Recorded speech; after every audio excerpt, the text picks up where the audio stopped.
দুনিয়াতে যত অদ্ভুত অদ্ভুত প্রশ্ন সব আপনি মুসা আলাইহিস সালামের মাথা থেকে পাবেন। বিভিন্ন বিষয়ে আল্লাহরে প্রশ্ন করতেন। সাইয়েদনা মুসা আলাইহিস সালাম আল্লাহরে বললেন, আল্লাহ আপনি আমার এমন একটা জিকির শিখাইয়া দেন যে জিকিরটার শব্দ আপনি আর আমি ছাড়া কেউ জানবে না।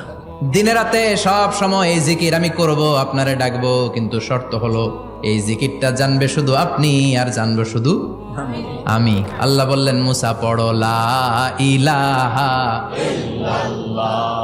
মুসা আলাইহিস সালাম কয়, মাবুদ এটা তো জাতীয় জিকির, সবাই জানে। আমি তো চাইছি এক্সেলেন্ট একটা জিকির, কারো কাছে নাই, শুধু আমি জানবো আর আমি পড়বো। আল্লাহ বললেন, মুসা এই লা ইলাহাকে যদি এক পাল্লায় রেখে দাও, তাম বিশ্ব, 7 আকাশ 7 জমিনটারে তুলে যদি তুমি আরেক পাল্লায় রেখে দাও, লা রাজাহাত কাফাতু লা ইলাহা ইল্লাল্লাহ, মুহূর্তের মধ্যে লা ইলাহার পাল্লা ভারী হয়ে যাবে। ও মুসা, তুমি যতই এক্সক্লুসিভ জিকির চাও, লা ইলাহার চেয়ে দামি জিকির আমার কাছে নাই।